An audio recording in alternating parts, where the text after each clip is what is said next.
Park Avenue, and then we'll take it higher. The Game Sports Show is pleased to shout out a partner, additional home, and sponsor to Northern Superior Brewing Company, located on 50 Pym Street in Sault Ste. Marie, Ontario. Northern Superior Brewing Company having a strong presence locally with many beers to offer. With much involvement in the community of Sault Ste. Marie, Northern has a sport and friendly-like atmosphere within its tap room, and during the summer months, it is a must to visit Pier 55 to enjoy some delicious food, amazing view of the water, and view of the Bush Pulling Museum right on the cusp of the Hub Trail, and of course, all of that down with a delicious brew from Northern Superior. Northern Superior Brewing Company. It's a northern thing. Booyah, and it's time for the Game Sports Show. Yours truly, David McKeag. It is September the 27th, 2018, and we're here live at Northern Superior Brewing Company in Sault Ste. Marie. You're listening to the Game Sports Show on thegamesportshow.podbean.com or on our website, thegamesportshow.com.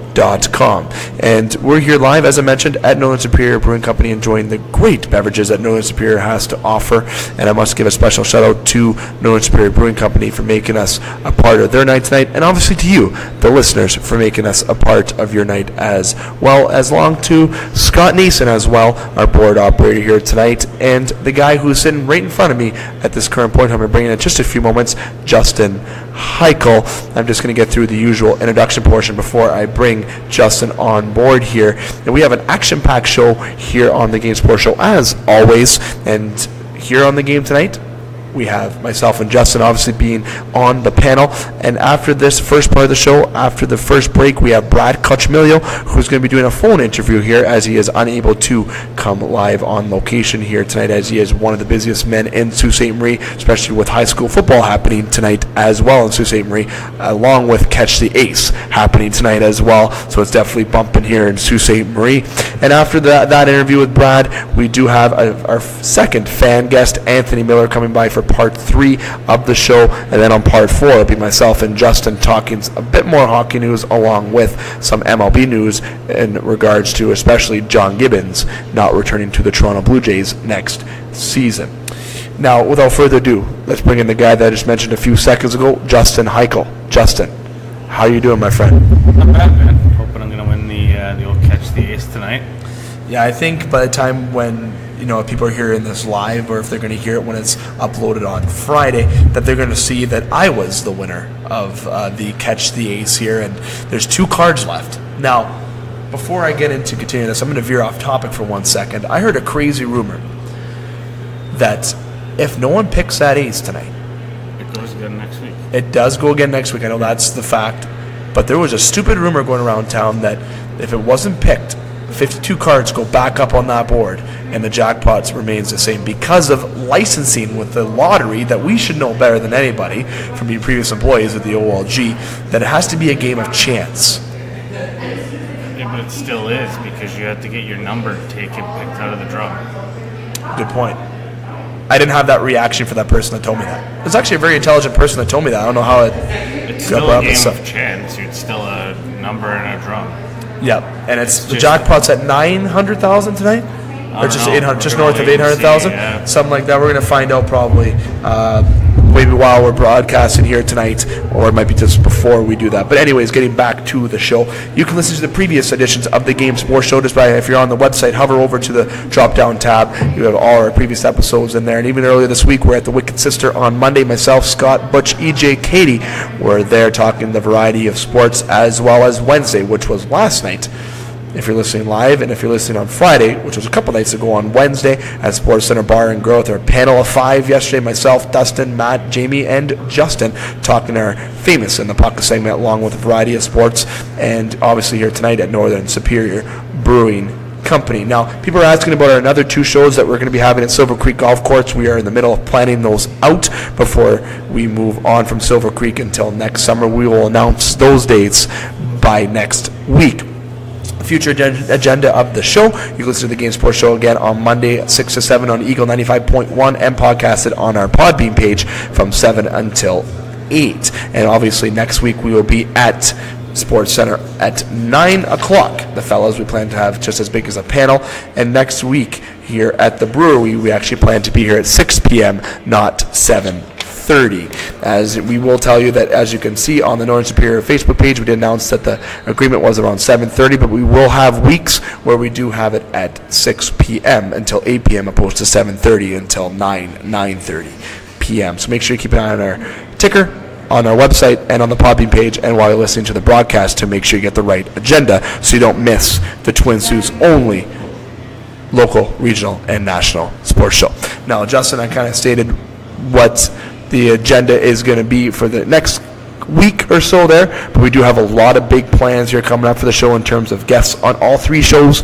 Monday's show at the Wicked Center, we always have special guests here, and on the Wednesday show we plan to have local high school football coaches, especially in Tom Annick, coming on by as well. A lot of local presence with that. And here on the Thursday show we do have a good guest here tonight. Obviously I don't include Brad Cuchamilio as a guest because he is part of the panel, but obviously with Anthony Miller coming on by as our second annual fan guest coming on, and with future shows we plan to have Blake Spears on within the next week as well. And we do not have any Thunderbird players coming on by here tonight, but we will have that going forward as much as we can, along with Sioux Greyhound players as well, along with future big shows with Joe Bowen potentially coming up as well, and with Dave Marasco, the director of Registrar at Algoma University, coming to sit down with us with the importance of education in the world of hockey as well. A lot of big plans for the show with that. And speaking of plans, the beer launch, the Game Ale, and as people can announce it with the Game Blonde Ale that we will be planning to release the first week of November. Myself and Justin will be here on Sunday this weekend with Blake getting the beer all started and set up. And again, you can purchase those beers here at Northern Superior Brewing Company and at selected restaurants that we will announce at later time as well. Now, Justin, we're going to take a quick break right now. We're going to accelerate this introduction process as we do have a big show here tonight, and we only have so little time, which is something that we don't usually follow as much as we should. But you know what? That's the enjoyment. That's what producer Ghost and what Scott loves about us. We go by an agenda that is our own, but we're trying to be a structure when it comes to that. Yeah, I mean, our time has improved. And speaking of time, it's a perfect time right now because the phone is ringing, and it's a Brad Cuchamilio. So we're going to take a quick break. We're going to get all that set up, and we are going to answer that phone, and we're going to have Brad come on by. So don't go anywhere. You're listening to the Game Sports Show. The Game Sports Show is pleased to shout out a partner, additional home, and sponsor to Northern Superior Brewing Company, located on 50 Pym Street in Sault Ste. Marie, Ontario. Northern Superior Brewing Company having a strong presence locally with many beers to offer. With much involvement in the community of Sault Ste. Marie, Northern has a sport and friendly-like atmosphere within its tap room, and during the summer months, it is a must to visit Pier 55 to enjoy some delicious food, amazing view of the water, and view of the Bush Pulling Museum right on the cusp of the Hub Trail, and of course, all of that down with a delicious brew from Northern Superior. Northern Superior Brewing Company. It's a northern thing. The Game Sports Show would like to thank an additional sponsor and special edition home to the game, Silver Creek Golf Course, located on 104 Bellow Lake Road, Garden River, Ontario. And also shout out thank you to Silver Creek GM Jamie Henderson. Silver Creek Golf Course has many specials to offer for 18 holes, 9 holes, and even Twilight Deal specials. It does not matter what your level of golf game is, it is a must to enjoy the scenic course, memorable experiences that Silver Golf Course offers. Silver Creek also offers a Thursday wing night for you to enjoy food after a stellar time on the course. You can book your tee time by phone or online at golfsilvercreek.com. Silver Creek Golf Course, where all are welcome to play. Hi, this is Paul Maurice from the Winnipeg Jets, and you're listening to the Game Sports Show. Welcome back to the Game Sports Show. Yours truly, David McKeag, here live at Northern Superior Brewing Company in Sault Ste. Marie, Ontario. And as I said before we went to our break, bringing in panel member, good friend of mine, great hair, great smile, well known in the community in terms of local sports. He works for Sioux today. He's the man, he's the myth, he's the legend. I'm still keeping up with these introductions for the one and only Brad Cuchamilio. How you doing, my friend?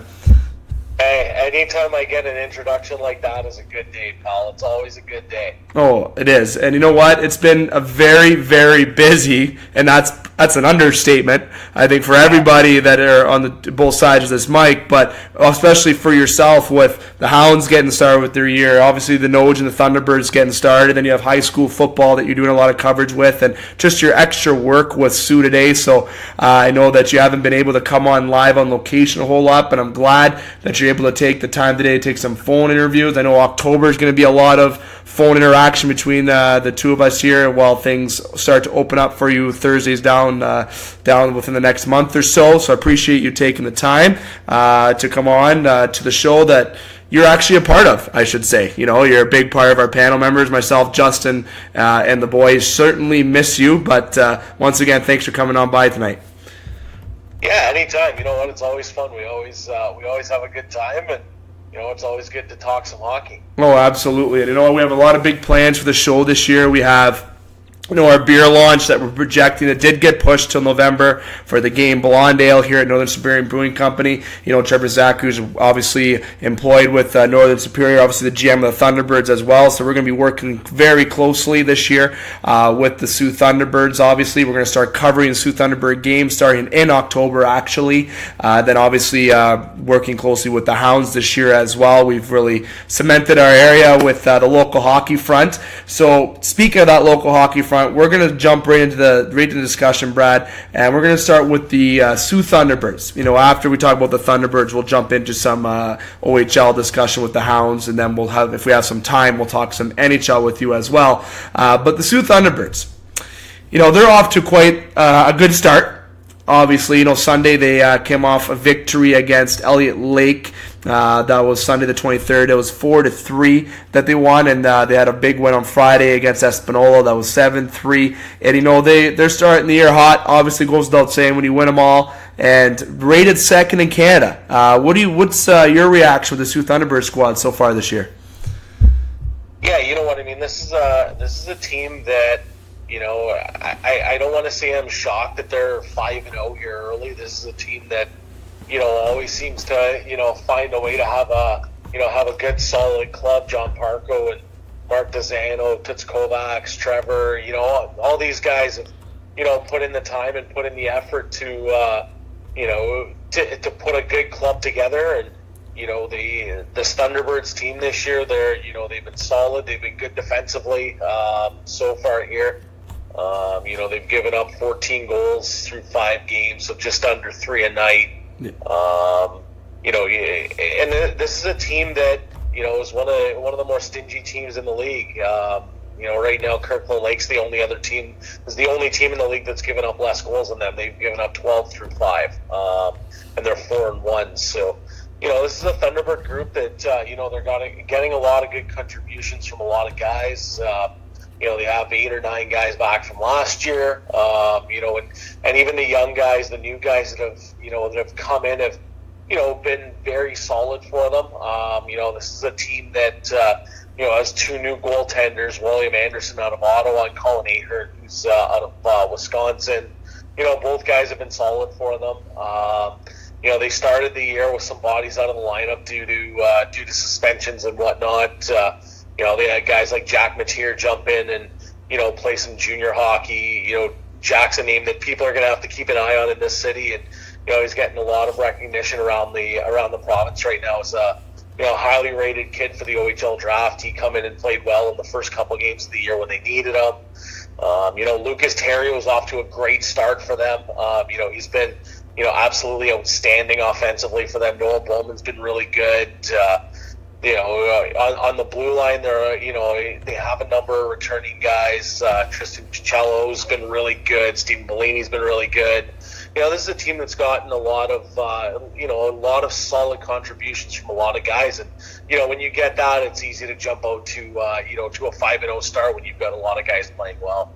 Yeah, they're playing absolutely well, like you said. They're 27 goals for, 14 against, and they're not the only undefeated team in the NOG. They obviously got Powassan on the east side that's 7-0 and 1 to start there. They're undefeated in regulation time, obviously, but that West Division, Brad, is looking very, very, let's say, tight again. Obviously the Thunderbirds being the only 5-0 team, they played 2 less games than the Beavers, and they've also played 3 less games than the Sioux Eagles, who sit at 4-4, and that we cover on the Monday show and with the American side of the Game Sports show with Eagle 95.1. And you can hear Scott Nason's play-by-play for that as well with the Eagles. But that division in the West is looking extremely tight again between Blind River, the Eagles, and even Rayside. And we had guest Tyler Malpass, who plays the Thunderbirds, came on the show and said how Rayside has maybe taken over as their enemy, as they like to say, because of certain specific reasons. But that division is looking so competitive and tight this year. Can you attest to that? Yeah, for sure. I mean, that's we talked about it a little bit at the end of last year. How tight it was with the Thunderbirds and Rayside kind of battling down to the last day for top spot in that division. And, it's not that different this year. And, Blind River and the Eagles are, two teams that can score a ton of goals. They've got 34 each. They're, basically two of the top scoring teams in the league right now, behind Boston. So those are two teams that have been really good. And, again, Rayside and the Thunderbirds, they've been, due to some circumstances last year and, some incidents that happened, there's a, pretty good rivalry between those two clubs. And, that's it's going to be like that all year. I mean, these are groups that have, done very good jobs year to year building organizations and, building rosters. And, I don't see this division being, an easy one that I feel like the top four teams in this division are going to be pretty tight all year long.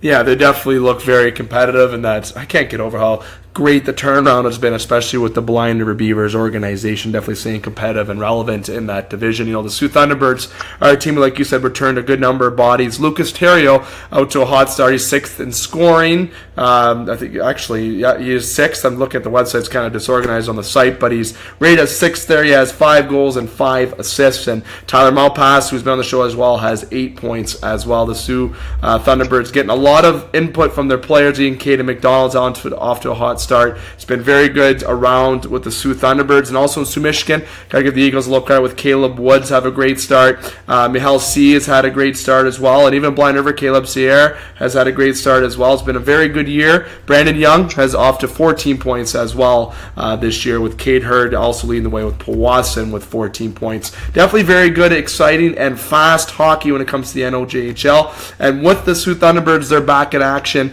on Friday, which is September the 28th. 7 o'clock is puck drop at the John Rhodes Community Center, and they also play on Saturday, September the 29th, over across the river against the Sioux Eagles. The Game Sports Show will not be at those games covering post and pre-game stuff, but due to some scheduling conflicts, but we will be at the following weekend, which their next game is Saturday, October the 6th, as puck drop will be at the John Rhodes against Espanola. So, Brad, we'll move on from the NOJHL and we'll jump into the OHL. And, the GFL Memorial Gardens, I'm loving that name. I'm not going to lie to you. I think I love seeing the name Memorial Gardens back. That's classic. But the Hounds, a lot of question marks going into this year, right? We don't know who's coming back at the beginning of the year. There's a lot of speculation all summer about who's coming back, who's staying, and also, how the team's going to be on the ice, if they're going to be competitive. After 2018, they won the Wayne Gretzky Trophy, the Hamilton Specter Trophy, the Bombaco Trophy. That's such a great and such a historic year last year. I'm hoping that the fans weren't expecting the same year as it was last year, because I think that'd be wishful thinking. But the Hounds this year, they started off the season 1-1. They would have been able to play 3 games, but Friday's game was postponed, the Friday the 21st, due to weather conditions. We know that there was some high winds that day, which obviously factored in the postponement of that game. But Brad, you being a main guy who covers the Sioux Greyhounds here locally in Sault Ste. Marie and with Sioux today, you've seen how it is, the practices. You saw the camps and everything, and obviously we couldn't have had you on within the month of August when they were running their camps. I just want to get your outlook of how, rewinding a bit to where the camp was, how this team looked at camp. Currently now, when the season has started, they lose 5-2 to Saginaw on the season opener. They defeated the Battalion 6-0 on Saturday. Kind of some input about the Hounds from start to current right now. Yeah, I mean, this is a team that, I know there's some excitement, and, I certainly understand the excitement, behind the hockey club right now. I mean, there is this is a team that lost a ton of talent from last year. Let's face facts here. I mean, Rasmus Sandin likely isn't back. You lose Taylor Radish, you lose Boris Kachuk, you lose Jack Kapaka, you lose Tim Gettinger. This team lost a ton of goal scoring from last year. But, on the other hand, you get Morgan Frost back, who's, a potential 100-point guy and leading scorer in the league. A kid in Alex Johnston's had a good start to the year. He had a couple goals on the weekend against North Bay. So there is some talent there, but, and I know Stan Butler, probably added to some of the excitement following that game, and and built up the Greyhounds a little bit, saying he felt like this was a team that's very dangerous in the West. But I feel like we also need to be a little realistic here. This is a team that, for me, I said most of the summer I figured they were a 6 or a 7 seed. I felt like they were. I felt like it was going to be a very similar year to what we saw 3 years ago when Drew Bannister first came in. His first year where, they were a 7 seed, they were over 500, they upset Sarnia in 7 games in the first round of the playoffs. And I think this is this year's team is a team that's, is going to be very competitive. Don't get me wrong. Like, this is a team that's going to give a lot of teams some trouble, but, at the end of the day, I mean, we look at, Saginaw is extremely good. I was really impressed with them on opening day. And, that was a team that, there were some guys out of that lineup. Blake Jenkins wasn't back from NHL camp. Bodie Wild, who's, an extremely high NHL draft pick. And, there's a lot of, excitement around him coming to the OHL. And, they had Saginaw starting goaltender, Ivan Prosvetov, was at Arizona camp. So, that was a team that was missing some guys as well. And they looked really good on opening day. And they're expected to be one of the better teams in the Western Conference, and the London Knights. That's another team, and they got Adam Boakfist from the Chicago Blackhawks today. So that's a massive addition for them.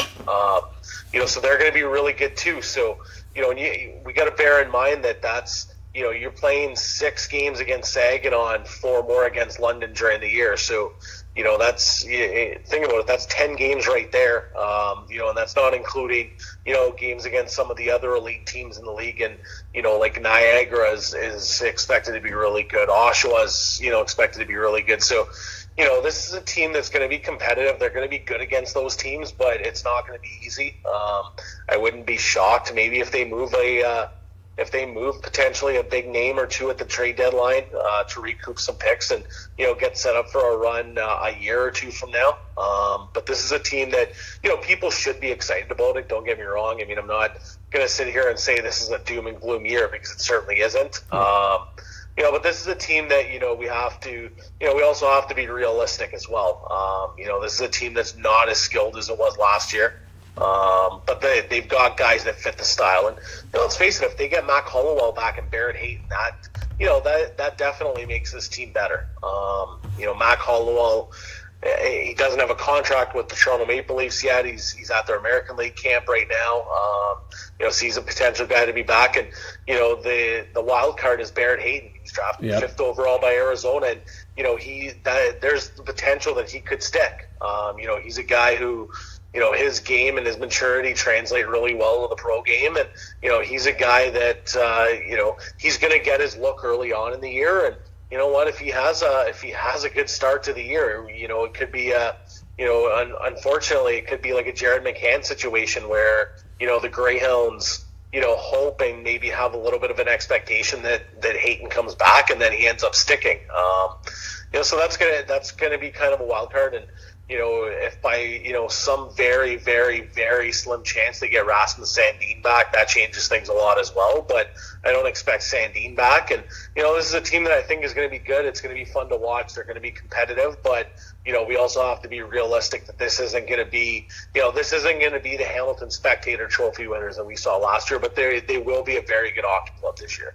Yeah, you know what? That's one thing we've talked about all summer, like you said, and I couldn't agree with you more. That I see him being like a middle of the pack, 5th, 6th, 7th seed in that West. And even Scott Nason has stayed the same, as well as Justin and even Dane, keeping in touch with Dane Hanshaw, one of our other panel members here on the Game Sports Show, that has predicted the same based on the outside kind of looking in before the season started. And you obviously have been full-time involved, obviously, with the Hounds of the Game Sports Show. Going to be full-time involved with them this year as well in terms of that. I still see them having a very good year in terms of what they can perform to their peak. I don't, like you said, between some of the upper thresholds of teams, the Hounds finishing 5th, 6th, and 7th should be kind of where the fans should stick them. But the interesting thing is, I had a fan of the show and a fan of, obviously, the Sault Ste. Marie Greyhounds ask me, say that, Dave, what do you think the Hounds will do if they overachieve this year? And Brad, I want you to, to kind of bounce back and say if I was right in saying this to this individual. But I told him, I said, if the Hounds go above and overachieve and they're in the top 3 in the West, which I do not see them being. Not saying because I'm judging their talent. Depends who comes back and how they perform and how the players around them perform. I'm not saying it's impossible, but it's more on the unlikely side. But I said if the Hounds get to that point, I still can't see them making a run for it at the deadline. If they overachieve, I can't see management sacrificing more of the future to make a run, because if they do overachieve, I don't think they're going to touch anything to change anything. I'd be very surprised if they did, but again, when you get into that predicament, you see that your team's doing well, maybe the Hounds do that. But do you see the Hounds potentially doing that if they have that much success by then? Or do we go back to what you basically just said a few moments ago, that they might be looking at replenishing some picks more so than making a run for it this year? Yeah, for me, I mean, I feel like if this is a team that's, let's say, a 3 seed in the West and looking really good at the deadline, at most I see them standing pat or making very, very small moves. I don't see this group as, a team that's going to go into full buyer mode. Mm-hmm. I'd be shocked if they went into buyer mode. Just because of the fact that they are, they're a team that, like I said, they're going to have to compete with Saginaw. They're going to have to compete with London. It's, and those are two very tough opponents this year. And, it's a team that, could give a lot of good teams a lot of trouble in the playoffs with what they have. And, that's obviously including if they get Barrett Hayton and Mac Hollowell back. If they get both of those guys back, they're a good club. And, I just, at the end of the day, though, I really don't feel like they add at the deadline, or if they do, it's small deals. It's, trading like Theo Calvis for a draft pick like they did a few years ago. They're a team that's, not probably going to be in buyer mode unless we look at them and they're like the number 1 seed and they're head and shoulders above everyone else. Yeah. And I don't anticipate that happening. Then that may change things, but this is a team that, if they're competitive, I don't necessarily think they buy at the trade deadline. I think they, at most, I think they stand pat. Yeah, I couldn't agree more. Dave McKeag alongside Brad Kochmillo here on the Game Sports Show. Brad Kochmillo obviously being on the panel with the game, but taking the time to speak with us on the phone. Brad, we just got a few more minutes, and we're going to jump from the Hounds right after I state this, obviously. The Sault Ste. Marie Greyhounds are back in action on the 28th. They play London at 7:30. Then Saturday, they make a quick jump over to play the Sarnia Sting. Puck drop 7:30 Friday in London, 7:05 Saturday in Sarnia. Make sure if you're in the area and you're from the Soo in those areas, catch a game to watch it. Obviously, you can keep tabs on the Hounds as well from home. But make sure you come on and watch this team still. They're still going to be very exciting to watch. As you and Brad just said, they're going to be competitive. They're going to battle teams. And we definitely got to get out and support the Hounds and get to that new arena that's new named, not new, but the GFL Memorial Gardens. Love that. I want a t-shirt that says GFL Memorial Gardens. I might have to message Jerry Linscomb for something like that. I love the name back in action. But Brad, we'll go quickly to some NHL discussion before I let you go. The NHL season is not too far away, my friend, for puck drop.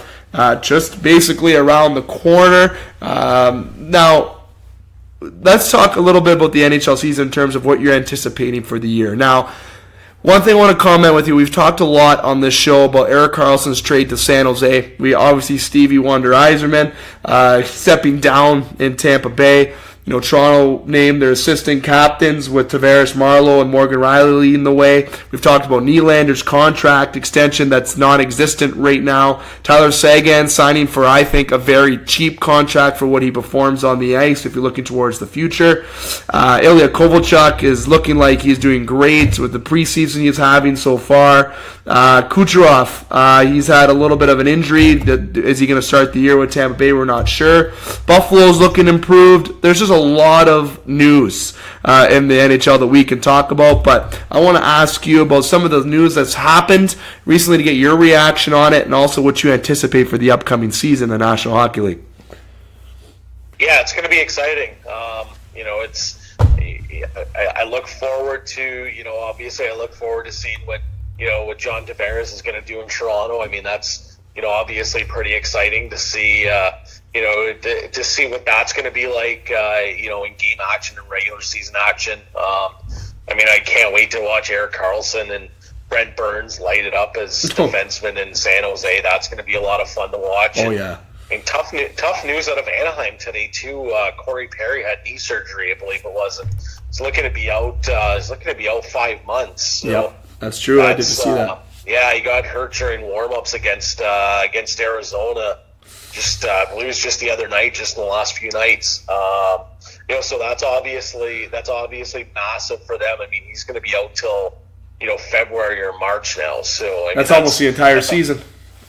Yeah, that's a massive blow for that club, right? I mean, that's obviously an extremely high-end guy, and I mean, I think back to the year that Andrzej Kopitar had in Los Angeles last year, and I think, you know what, like, if he's paired up with Ilya Kovalchuk this year, all of a sudden Kopitar is as a 90-point guy last year. But he's always been very, very good. But obviously you put him there, and all of a sudden there's the potential of if Kovalchuk comes back to the way he was before, does Kopitar get 100 points this year? That's something to look at as well. I mean, it's not just the Kovalchuk effect. Isn't just Kovalchuk himself. It's how is he going to affect the guys around him. So. There's lots to be excited about right now. I mean, it's going to be an interesting start to the year. Like you said, with these handful of guys in new places, and I mean, it's one of those things that it's going to be exciting. It's going to be interesting. It's going to be exciting to see what shakes down here early on in the year.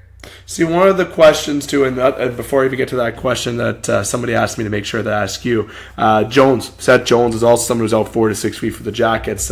Jackets are a team that people are looking at in terms of trying to get Panarin out of there, and there's some players that people are looking at on Columbus. But the question that I was asked today, just today, and it was very interesting. Now, me being a Toronto Maple Leaf fan, as you know, I try to be as less biased as possible, but what are the chances, from your end, of John Tavares not lifting the Stanley Cup in Toronto? I'm not going to that.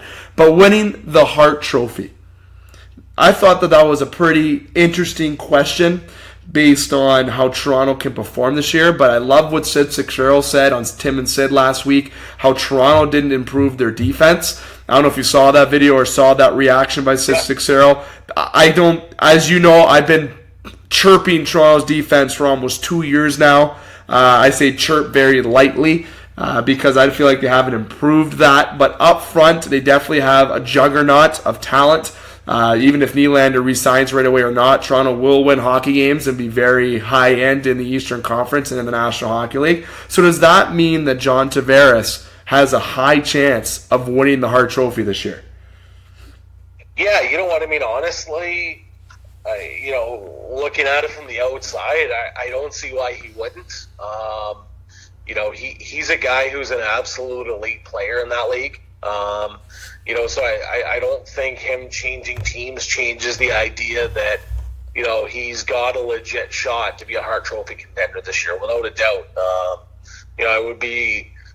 It would take an awful year for him not to get some consideration. I'm not going to sit here and think he's going to win the Hart Trophy, but I will say that, if John Tavares goes out and does John Tavares things, he will get consideration, and it will be well-deserved.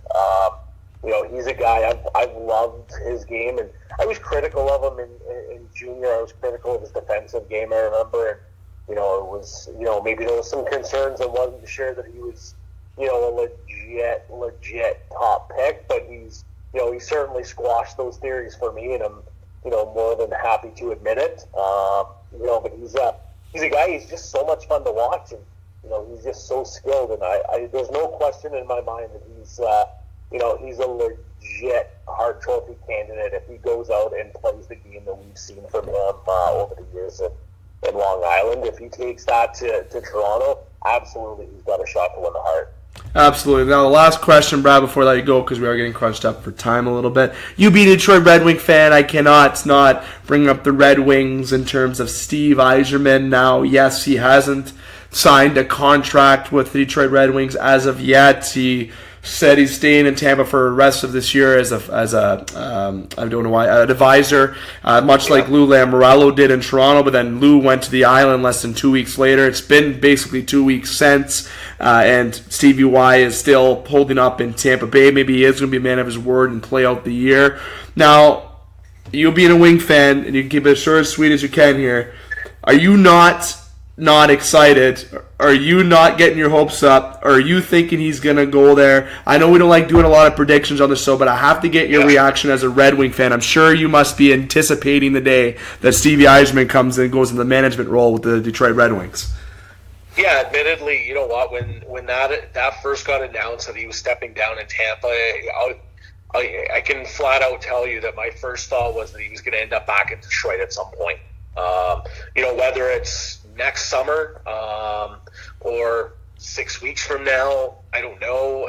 But I expect. I hate to say I expect it, but I kind of do expect him to end up back in Detroit in some role, and I could see him as a guy who takes over for Ken Holland at some point as general manager of that team, and running things there, and building that franchise up again. Yeah, definitely. Now, if he doesn't go back to Detroit, that'd be very, very confusing. And Ken Holland would probably stay around in the organization as a vice president, president, or something role, because he's been an absolute legend for that organization as well. Brad, I will let you go. I appreciate you taking the time to talk on the phone here, as you couldn't make it obviously live on location due to being one of the most busiest guys in Sault Ste. Marie. And, we, for the month of October, we'll try to get you on here when you can. If not, we'll do more phone things until, you're able to come back on live on location as you continue to cover the sports around the Sault Ste. Marie area locally. So once again, I appreciate you taking the time to talk to us and the listeners on the phone.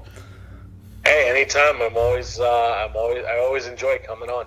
Absolutely, and we are lucky yet very happy and fortunate to have you on the team as well, Brad. So thanks again, and to the listeners, we're going to take a quick break. When we come back, we have a special guest coming on. His name is Anthony Miller. The only Anthony Miller will be the second portion of when I bring fans who listen to the show on as guests, called the Fan Guest, I like to call it. We're bringing in, Brad, I know that's probably news to you, throughout the year we're bringing in fans to be special guests on the show throughout the year, and Anthony Miller will be the second individual to come on by. Mark Orlando, whom was the first when we did one live at Silver Creek in the month of August. But Anthony Miller will be coming on by, former Soo Thunderbird, and one player that broke one of Jerry Patingolo's records. We're going to talk about his time with the Thunderbirds. We're going to talk about what he's doing now, and also get his input on the current spin with the local hockey with the Hounds, T-Birds, and also his opinion with the NHL. So don't go anywhere. You're listening to The Game Sports Show. The Game Sports Show is pleased to shout out a partner, additional home, and sponsor to Northern Superior Brewing Company, located on 50 Pym Street in Sault Ste. Marie, Ontario. Northern Superior Brewing Company having a strong presence locally with many beers to offer. With much involvement in the community of Sault Ste. Marie, Northern has a sport and friendly-like atmosphere within its tap room, and during the summer months, it is a must to visit Pier 55 to enjoy some delicious food, amazing view of the water, and view of the Bush Pulling Museum right on the cusp of the Hub Trail, and of course, all of that down with a delicious brew from Northern Superior. Northern Superior Brewing Company. It's a northern thing.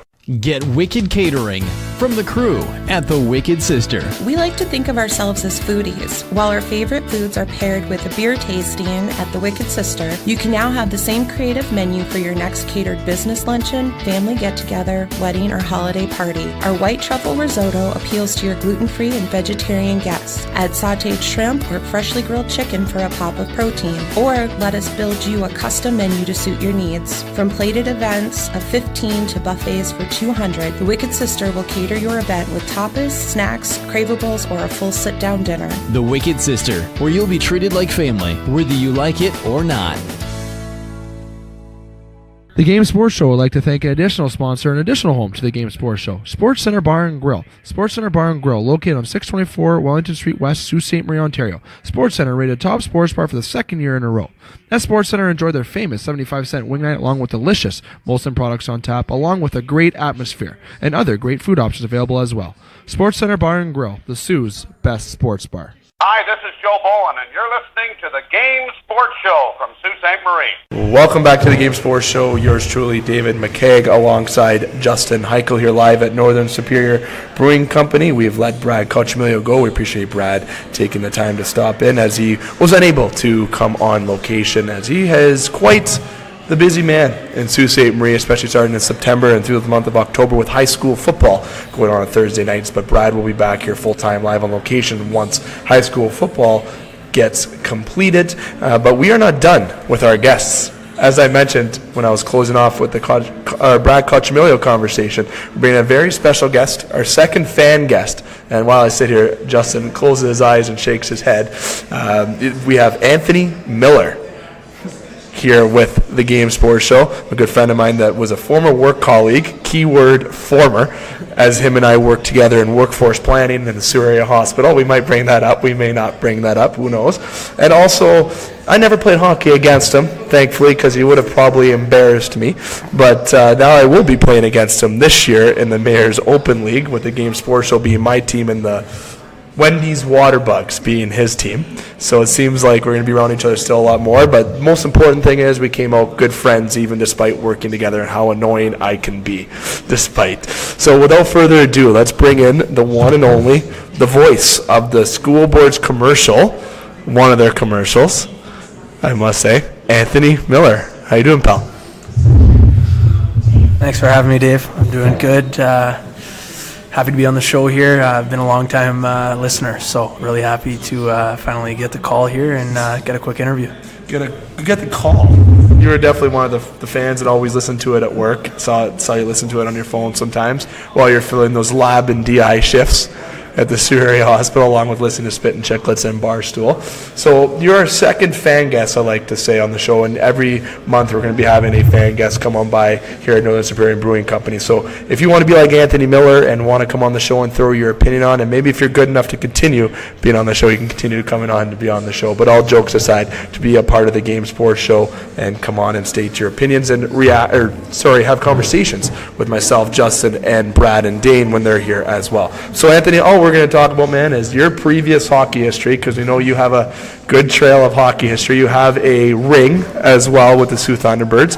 I believe the Dudley Hewitt, you went to the RBC, correct? I know you'll probably get all into that. And now you have a Mayor's Cup ring. Do you have a Mayor's Cup ring too? Yeah, you do. You do have a Mayor's Cup ring, and now you work at the school board. You're the voice of the Workforce Plan Office voicemail still, so you're making your mark around the Sioux still, and your voice is being known. Let's talk about what you're doing now. How are things going? Your new job at the school board, and you're also working at the mall as well. Really pumping my tires here. Yeah, you know what? Everything's going good right now. No complaints. Current job at the school board. I'll leave that aside, though. Really enjoying myself there. Fortunately, not working at the mall anymore. I was getting too busy with giving back to the community, coaching hockey and stuff like that. Okay. So hockey season is back upon us. So can't get out of the rinks. That's for sure. Helping out two teams now. So really staying busy with that, and also playing hockey, like Dave said. Playing against them, that'll be a fun little time. It might be a little chirpy, but I'll keep those chirps left on the table right now instead of the radio. But yeah, everything's going pretty good right now. Again, no complaints. So. Oh, I didn't know you left the mall yet. I apologize with that. But but hey, you're doing lots for the community, so that's definitely a good reason. Speaking of the community tonight, we know a lot of people are at the Esquire right now for that Catch the Ace. People were lining up yesterday, starting at noon. Is when the lineup that started. That would be Wednesday that started. And speaking of Wednesday, we also had our Sports Center show yesterday. And I know on the way to go to Sports Center, to leave my parents' place, that lineup was already growing. So that's pretty insane, speaking of how the community is. But Anthony, speaking of hockey, you had history playing with the Soo Thunderbirds, a team that the Game Sports Show was partners with here in Sault Ste. Marie, and especially being a part here with Northern Superior Brewing Company with Trevor Zachary. And the Thunderbirds are off to a hot start this year, being ranked second in Canada. I know you're all too familiar with being ranked one of the top teams in Canada from when you were there. Let's talk about your experiences when you were with the Thunderbirds. Do you miss it? What do you miss the most? Tell us about that record that you broke. That was Jerry Patingolo's record, because I was pumping you up on before I introduced you when we had Brad on here. Yeah, you know what? Played 3 solid years. Started in 2012. Came from high school hockey. Back then it wasn't as glorious as it is now, but started back 2012, just kind of almost a kind of grinded out kind of player. I didn't know if I was going to make the squad or not. Intern, I actually played a full year. Then I moved on, played 2013, 2014, and whatnot. So all the credit to all the boys that I've played with. They've helped me along the way, especially to former coaches. I'm sure you guys are pretty familiar with the name Jordan Smith. He was actually my coach for 2 years, especially in the last year when we won the championship, Central Ontario Championship. So all the credit to all the guys I've played with, coaches I've had. It was a great career in hockey. Do miss it, won't lie. Miss being around all the boys, going to the rink at 3 o'clock, not getting home till about 7. That was the fun part of it, all the road trips and stuff like that. So, but you know what, happy to give back now and just teach the little guys now what I was always taught. So, you know, giving back to the community is always so important. You know, and you're an uncle now as well. You have a little guy that I don't even think is a year old, actually. Yeah, so like it's one day he's she, that's correct. Yeah, she, apologize, is maybe going to be donning the skates one day as well, and you can show her what the ropes are from a true legend of the Soo Thunderbirds. You know, and like I said, I want you to talk about that record you broke that was Jerry's. There's only a couple Thunderbird records that I know, Thunderbird legends, Jerry's being one of them, with his number being the only number retired with the Soo Thunderbirds. Then yours as well, you were the captain there. Your number 15 is not retired, which I believe you wore 15 when you were there, right? I know you'll correct me if I'm wrong. But breaking a record with the Birds and having that statement and cemented into history with that organization that the Thunderbirds have is an honor.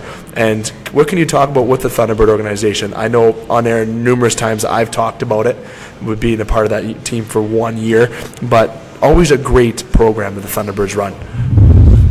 Yeah, a little funny story actually to start it.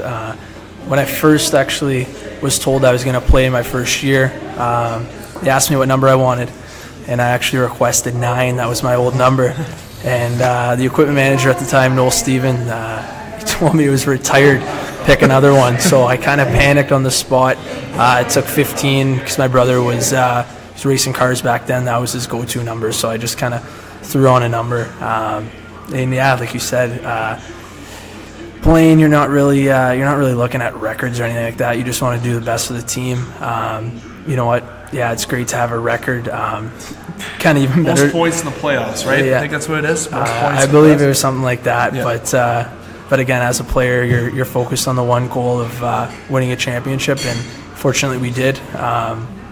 Came up short in my first 2 previous seasons. Made it to actually Game 6 and Game 7, and lost in the finals, which is it's a terrible feeling. But to go out on top of my final season as a Thunderbird and essentially my final season of competitive hockey, it was something special. So, but yeah, I don't want to take any credit away from Jerry Patinglo, who actually probably still holds numerous records in the NOJHL.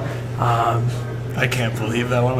Yeah, you know what? Just kidding. But you know what? Great guy.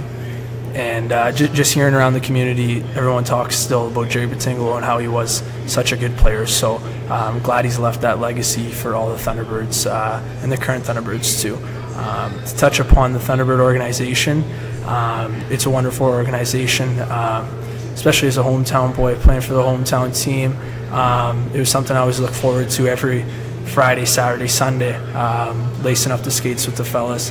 It was a good time. Having that fan support, your family's always there. It was great. And you know what, the Greyhounds are the top dogs in the city for hockey. But you know what, the Thunderbirds, again, rest assured, they're not too far behind. We've produced players. I actually played alongside a couple terrific players. Boris Kachuk was actually my line mate at the time. So again, if there's anyone that's going to be the reason why he's in the NHL, I think it's because of me. I should probably be right beside him. That. You should probably tell him that. No. I've told him a few times, but you know what? All the best to him. But again, yeah, the Thunderbird organization is terrific. I was really happy to be a part of it, and definitely won't forget those memories that were made when I played there. How about when you dropped the mitts the one time? I gotta say, you did fight. Was it once? You do have a fight on your belt, didn't you? I never. I'm going to bring it up. I forget how it went. I don't know if that's when you had your nose or I'm not sure. No, that wasn't it? Okay. No, that was a different time. We'll leave that story for a different day. But no, the one fight I think I got in, it was just the game. It was like 8-1. We were up, and I think we were playing Espanola at the SR Center, and Espinola's guys were just running us, and we were getting chirpy on the bench. They were getting chirpy, and it was funny. I think Scott Raycroft was the ref at the time. Oh, baby. And I think there was already like 4 fights going on, and I go, Scotty, I'm up next. And he obviously chirped me saying there's not a chance. I couldn't even fight my way out of a paper bag. But it was just in the corner, and the kid just kind of jumped me. So I was like, okay, I got to go here. So couple punches. I mean, I think I got him down. I think I'm trying to pump my own tires right now saying that I got him down. But no, it was fun. The only brutal thing about fighting in the Canadian Junior Hockey League actually is if you fight, you're gone for the whole game. So it's not like it's the OHL or the NHL. You get 5 and you're back in. And if it's the final 10 minutes of the NHL too, you miss the next game. Suspended, So I know a lot of rules apply. They want to get fighting out of it, but which shouldn't be a thing. No. I think fighting really it fires up the boys. Really fires up for the fans too, especially if the game is kind of at a low point. But yeah, I wouldn't consider myself the best fighter. That's not your role. No. It was not your role. Now, Justin, first off with Raycroft, the guy did a couple things for me when I played. A couple phantom assists. Okay, all right, just a couple phantom assists, and I know he's probably rolling his eyes at that, probably saying jack that up a little bit more. But you have the fighting aspect of things. I'm sure if you played hockey, Justin, that would be where your mindset would be, right? To drop the good old mitts, or I mean, if anyone's seen me skate, they know that's pretty well my only applicable skill on the ice. That and testing the strength of the boards. Oh, so you're not stopping? Nah, the ankle's not going to take it. Yeah. When's the last time you skated? Probably 2 Christmases ago, and I remember that we dropped a case of beer on the ice at the McMeekin trying to bring it to the bench. You did that? Oh, I didn't all on myself, but I was a part of it, for sure. Now, the question is, was the Northern Superior Brewing product? I think you just say Coors. At the time, I believe it was Budweiser. Oh, sorry, Dustin. Taken from Josh Buchan's garage. No free ads for them. And we got our ice time cut short, not because of the beer dropping incident, but because Josh Buchan was smoking darts on the bench at the McMeekin. Now we're talking that maybe that's why there's carbon monoxide poisoning or something in that rink. Now, Miller, I know you want to give somebody a special shout out. I know he's been on the show. Believe it or not, he was my first guest at Boston Pizza. When the show started, as you know, at Boston Pizza in January of last year, Joey Miller was the first official live on location guest of the Game Sports Show Canada. We had Joe Bowen, we had different guys on through phone, but first live on location interview of the Game Sports Show Canada, keyword Canada, because in Sioux, Michigan with the Wicked Sister Show we have had numerous guests, but here in Canada, and that person is Anthony. Yeah, he'll get a good laugh out of this, but assistant coach of the Thunderbirds actually now. He moved up from his role. He was assistant general manager. A lot of hockey knowledge. Had the opportunity to play with him for all 3 years of my Thunderbird days. My neighbor, cousin, I guess, good buddy of mine. I guess I can call him my cousin. But Joey Miller. So shout out to him. Again, that guy is probably toughest hockey player I've seen in a long time. Now I'm kind of getting him going. He is a tough customer. So and he has a lot of hockey knowledge. He's played top levels. He's been to Europe to play in European selects, stuff like that. So really glad to see him helping out with the Thunderbirds now and shedding that knowledge. But I'm waiting for your call to go to the Birds. I've been waiting for that on the ticker. Where's that? Maybe me, you, and Jerry Patingolo one day can run that team. When I'll work my way through the ranks. Starting at the PB right now. So. Now, And we talked about the local side of things. I wanted to get listeners kind of familiar with some of your background and your reaction with the Birds. And this interview is supposed to be meant to be light, and it has been. And that's a good shout out to Joey Miller there and how Justin Heichel and his crew got kicked off the ice for smoking cigarettes at the McMeekin, which I really think they should bulldoze that place down, to be totally honest with you. I think just leave it as is and let us smoke it. Or you can keep it as a smoking arena if you really want to. But what I want to bring up now is just we're going to go free-for-all conversation here, which is what I like to do. And I know, Anthony, one thing you wanted to bring up especially and be a part of our conversation with was the Toronto Maple Leafs. Now, I know in our next part of the show before we conclude, which will be after our break, we're going to be talking NHL. So instead of talking about the Toronto Maple Leafs in that portion of the show, we're going to bring it on to right now when we have Anthony Miller here, and we're going to let Anthony be a part of our Toronto Maple Leaf portion discussion and our free-for-all about hockey discussion and whatever else gets brought up. So I'm going to start it off here and say, first off, Miller, before we jump into that, when you and I play each other this year, who scores the most goals? I'm going to let Justin answer that question. Anyone but you, Dave. Is there going to be a bet, you think? Should we have a little bet and keep a tally? You don't want to keep a little tally with that? And if I win, no? You're a fan. I'm a fan. Now, Anthony, jokes aside, NHL talk about the Toronto Maple Leafs. Let's talk about that. We saw yesterday on some of the highlights of the game against the Habs, that power play. Seeing Johnny T come over the boards, Austin Matthews, Mitch Marner, Morgan Riley, Nazem Kadri. I'm not going to be able to wear jogging pants watching Leaf games. No, we're definitely not. I literally cannot believe the dominance that this team is going to have. But Miller, take it away with your side of the one team that got chirped more than any other team in the last decade that is looking absolutely sexy on that ice. I'm sorry, I know they're men and I'm a man, but I'm saying it right now, they look sexy on the ice. Yeah, you know what, that's one hell of a team they've put together. Soo guy Kyle Dubas has really put the pieces together, but I'm not going to sit here and say they're cup champions of 2018 for 2019 season. I know a lot of people are thinking that, but we just kind of got to lay off again. Good mentor of mine, again, I bring up Jordan Smith always said the season, it's not a sprint, it's a marathon.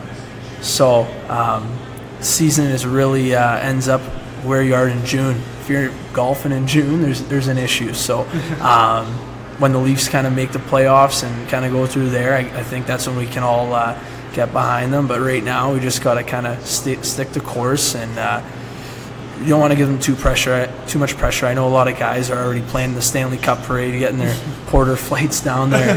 But I think we just got to relax. But no, that's a good squad. Watch the game against Montreal there. They put on a good showcase, especially that power play unit. It's funny because when I was my first year in the league, I keep bringing up junior. Mitch Marner, actually, we played against him.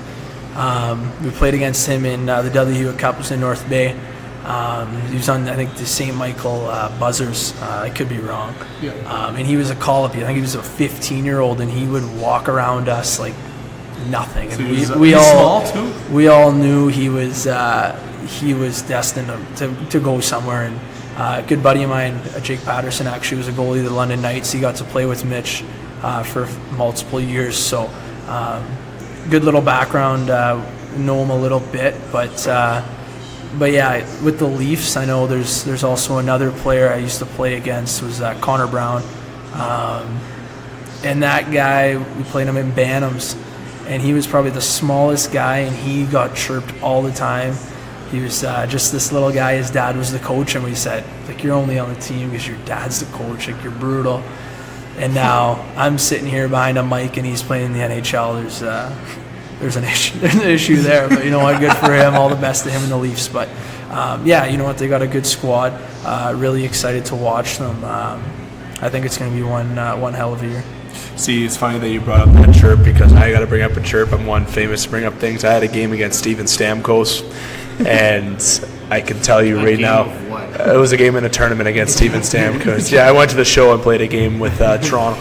No, but I remember lining up against Stammer, and yeah, I got a couple goals. But I remember chirping him and slashing him, saying you're nothing.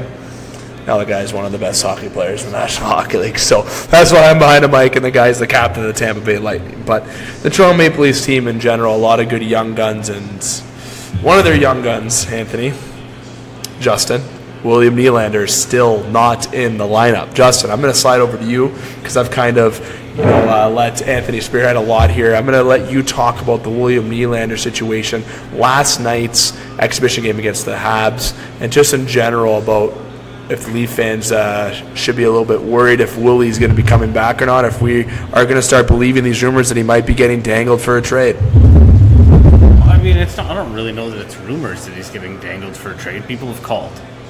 And in the NHL, you answer phone calls if you're a general manager. That's your job. You at the hospital, right, Miller? It's just how it goes. But no, as far as the Nylander contract goes, I think he's at the point now where the longer he's not showing up, and whether this is just an agent team thing or this is him saying, I want more money, I got to maximize my value kind of deal before Matthews and Marner sign. Leaving Tyler Ennis in your spot in the lineup is bad news for your value. Because Tyler Ennis showed up and is basically playing for food stamps in the NHL. Yeah. He got a one-way contract. He doesn't care what it is. Just give me a one-way contract. I'm happy with that. And the guy's good. Like, he's not a bad hockey player. Not in the slightest. Probably a little injury prone.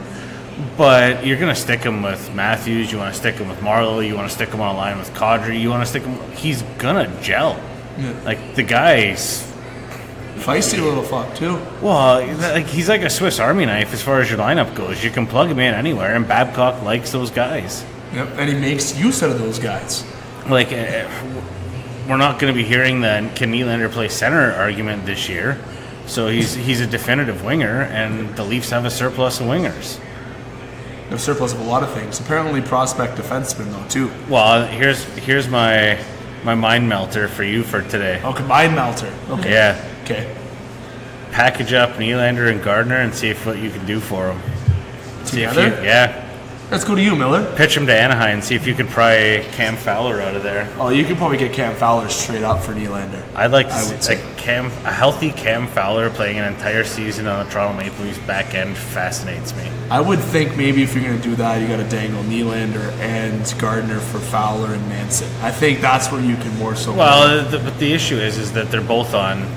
They don't have contracts. No, they don't. And the Ducks need somebody. Corey Perry went down with a little injury. Now we're spitting rumors, but the Leafs right now, this is probably the first time you could say too in their lineup that they don't have somebody that you look down the bench when you're on the other bench going, holy fuck, I'm not going to go on the ice against this guy. Matt Martin got dealt back to the island.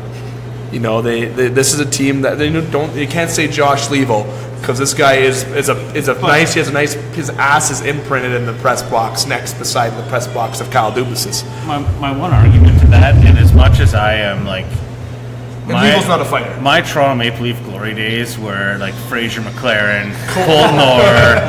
Like I bought a Colton Orr jersey to go to the season finale in Ottawa. Daniel Alfredson's last game in Ottawa, and I had a Colton Orr jersey on, just booing Alfredson the entire game. Like those are my glory days. How good's Ottawa this year? We'll touch on that after because I don't think they're going to be as bad as everyone. Oh, I don't know. They look like shit. Have you seen Montreal? If you get demoted to Montreal's farm team, go work at Sport Check. Or come work for our show. No, actually, we're fully staffed. I don't want to get bumped up to Montreal's farm team. I can't skate.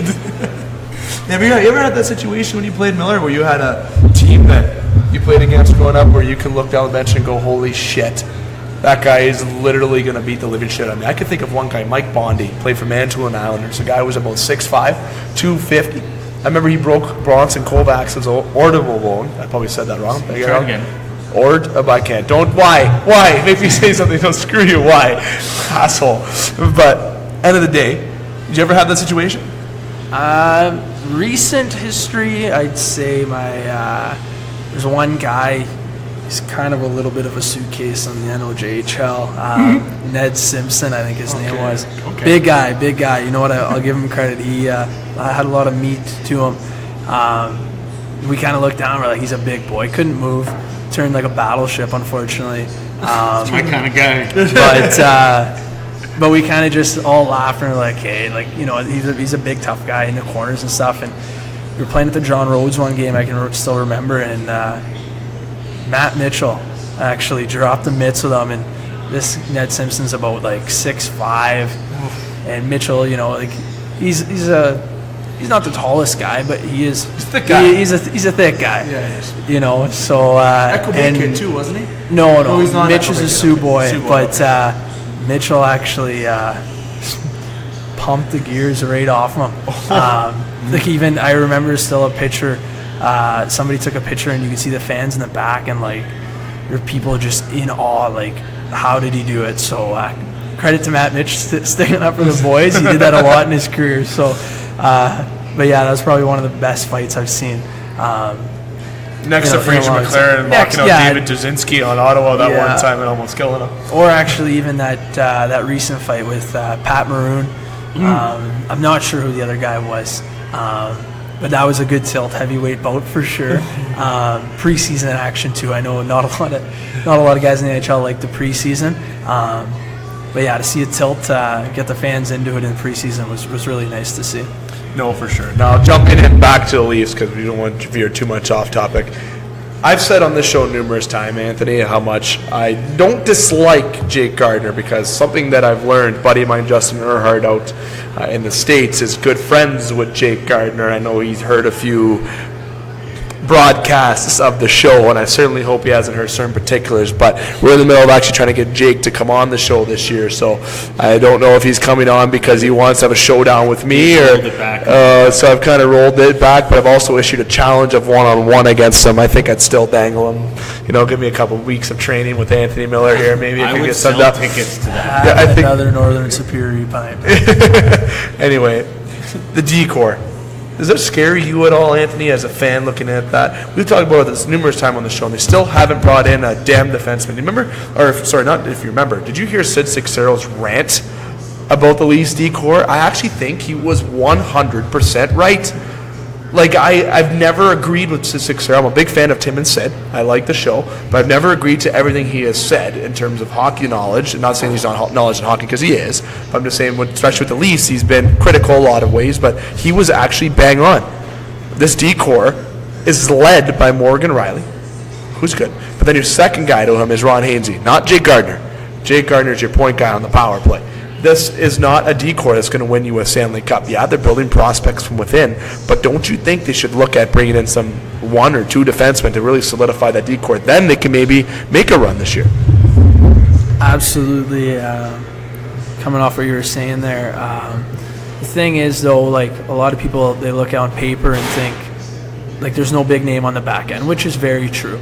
But Riley's not. Yeah. You never know the type of game that Gardner's going to give you. He might come out there and be unbelievable, and tomorrow in the Toronto Star you're going to see Jake Gardiner lifts the Leafs to victory. Or you might see him have a bad game, unfortunately, like he did against the Bruins in the playoffs last year. So again, it's just kind of the type of game that you see him play, and then that's how we react to it. But yeah, it'd really be nice to see the Leafs get a big name, but unfortunately, with the likes of the Nylander contract, the Marner contract, the Matthews contract, I don't think, I could be wrong, Dubas might be having something in the works, but I just don't see them having a big name. I'd love to. I think they are capable of going far in the playoffs, but again, like you said, it's going to rely on their D, because there's no doubt about it. They can put the puck in the back of the net. Like, Matthews' release last night was ridiculous. It's mid-season. So that's unbelievable. But yeah, like you said, that decor is really going to improve their chances if they can get somebody like a big name. See, we got about 5-7 minutes here left before we let you go, Anthony. Now I'm going to go around the table with somebody named Frederik Andersen. Surprise, bringing this guy up to the table around here. And here's why, though. I really think that one goal that David Shlemenko got from the point, the guy looked a little bit out of position. It's preseason. Any concern with Andersen, like even based on his stretches, he didn't seem to be as flexible getting down the ice. Is there maybe any possible injury concern for Frederik Andersen, or any kind of rust that needs to be shaken off immediately? Or is there any issue, Justin, that you see with Frederik Andersen last night? I mean, I don't really see him being too enthusiastic as far as playing half games and stuff in the preseason goes. So I don't see him throwing 100% out there, getting loose, You don't getting think ready. so? You wouldn't, as an athlete, do 100% in preseason? I honestly don't think he's going to. Just whether it's coaching staff telling him to just roll it back, take it easy. It's for the backups to try and figure out who's backing up who. As far as I saw it today, McElhaney and Anderson are now skating together alone with coaches, and Sparks and Pickard. So and I was kind of hoping one of the young guns was going to make it to just kind of have that little bit of fire under Anderson's ass, because I feel like you play with a comfort level with McElhaney back there, knowing that it's your job. And McElhaney's not going to get hot, and they're not going to play him for 2 or 3 games in a row. No, they're not. Pickard, though, whereas I thought Pickard had a really good season in the A last year, and I mean, maybe it's just me that wants to see him be a capable NHL goaltender, but I think he has it in him at some point, whether it's to back up and go on a couple runs here and there where you get 5 or 6 games in a row, or I don't know. You don't see any Russ Miller? You don't see any Russ with Anderson or any kind of issue? Are you concerned at all with him? No, I think we know what he's capable of. Whether it be right now, people might be thinking that he's choking or whatnot. See, right now, as many people want to think that it counts. Like, I got people saying, "Oh, Montreal dusted Toronto." Like, no, that's not a thing. Like, it is what it is. It's preseason. Yeah, people are worried about it, but there's guys trying to make the team. Freddie knows he's on the team. He's a starter. And he's a starter. So, again, it all starts from the back end, goalie up. That's the way I've always played. If the goalie's on his game, D's going to be on his game, forwards are going to be on their game. So I think without a doubt, Freddie is locked in for this season, and I think he'll do well. There's no doubt about it. So I think everyone that's kind of on the fence about it, saying that they're going to fold because of him, I don't think the Leafs are going to have a bad year just because Freddie might have a bad year. I don't think that's going to happen. I don't think so either. I kind of did see a little bit of stretching, nonchalant. It's like, oh, I missed that one. Young Ed. I missed. Dave McCaig, Justin Heichel alongside our fan guest. Love saying that, Anthony Miller. Now, just a couple more minutes here, Anthony. We got the season rolling around the corner with the National Hockey League. And with Toronto, they have announced their assistant captains, as we touched on the show a couple weeks ago, Marleau, Tavares, and Riley. Matthews being left off that, of course. An early prediction on the show on my behalf was saying that Patrick Marleau should have the C right now. Are you surprised, as a fan looking in as well, that the Leafs do not have a captain as of yet? Right now, no. I'm not that surprised. I know Mike Babcock, if you look at the way he went through with Detroit, he's just molding guys. You look at a guy like Matthews, in my mind, I'm thinking he's kind of sitting back, not really laughing, but he's taking it in because the pressure isn't on him right now. Tavares is the talk of the town. Tavares has got all that weight on his shoulder, and Tavares he's used to that. New York Islanders, the whole island literally sat on that guy's shoulders. And he produced, so you know what I mean. And Matthews too, it was on his shoulders last year, and he produced. So I don't think really Matthews is worried. But again, I know a lot of talk. People are wondering, where's the C? Where's the C? You look at a guy you look at their recent captain. Well, we'll leave that talk off the table. Their recent Leafs captain. So I think they're just waiting for that right guy. They don't want to really jump into to just throw the letter on the chest again. It means nothing. I pumping my own tires. I actually was the captain of the Thunderbirds in my last year, and you just go out there. It's a normal game. Yeah, you talk a little bit more in the dressing room, but and you might have that more media attention. We unfortunately don't have that in the Soo here, like it is in Toronto. But it's just a letter. Players do look up to you, but you're still playing every night. Nothing changes about your game. It's the same way you go in and out of games. So I don't think the Leafs organization is too worried without having a captain, because I don't think that's affecting a lot of the media saying Tavares and Matthews are at each other's throats because they think they should both be the leaders. Well, that's not true. I know listening to Spit and Chicklets, I'll bring that up. Some of the players actually just like to fool around with the media. So for example, I could say me and Dave hate each other. The media's going to take that and run, say the Leafs are going to trade one of them, stuff like that. So that, like, you know, especially in Toronto, it's such a media. The media is so crazy there. So yeah, I wouldn't listen too much to what the Toronto Star is saying and whatnot. But yeah, I think the Leafs are just fine. Good answer. Good example too. I think you're pure natural with this. The Leafs have their puck drop the Wednesday, October the 3rd against Montreal. That is next week.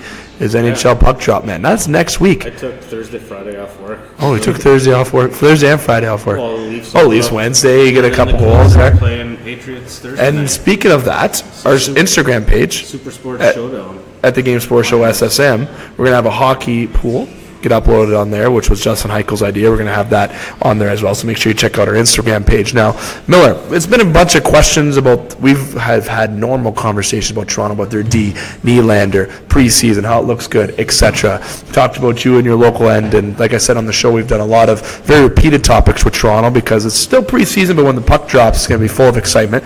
We've asked you these questions. I've asked you these questions. I'm going to put you on the spot with two things, okay? The first thing is, if you had anything else that you wanted to bring to the table, because we have a little bit more time if you wanted to, like any question that you wanted to ask myself and Justin in terms of anything, or a comment that you wanted to say on radio or additional shout-out, anything. Time to shine, bro. I'm putting you right on the spot right now. You cut this and it takes me a little bit. You need to take a little bit of time? You need a little bit of time? I can even give you a bit of time. But I'll say then, I'll go to my next question while you think about that. The second question. We'll go back to the first part. I know you come in here, you listen to your phone a whole bunch, but if I went on your phone and I looked at the last song that you played on your phone, you got to tell me what it is. The last time I got asked on radio, you know what I had to answer? Stronger by Britney Spears. I've said that on live radio before. So you got to tell me, what was the last song that you listened to before you entered this beautiful and amazing establishment here at Northern Superior Brewing Company that is going to be bringing to you the Game Ale. People know it as the Game Blonde Ale. What was the song that you were listening to? Are you scrolling the phone right now? No, I have it. Don't pick it out there. I do have it in here. I don't know if everyone's kind of familiar with it. It's actually called Bubba O'Reilly by The Who. Okay. Classic tune. Again, probably Joey Miller would be one that knows exactly what that song is. But yeah, give a listen. That's a good pump-up song for sure. I almost wanted to today, but I didn't do it. I was going to make you do that cheers that you did on your Snapchat. Because guess who said it at a few parties and I was taking it from you? Yeah, that was 100% me. I actually did it at a wedding the other weekend, and everyone thought I was a genius, which is a first. But I'm going back to the first question. Bring anything to the table. Question, facts, news. If you have a new model Calvin Klein that you're featuring. Dave's real stats. No. Hell no. I'm going to bring up those. Miller, take it away. Other than Dave being an absolute suitcase in the NOJHL. Okay, great. That's true. Actually, Hockey DB that's a good stat that everybody should know.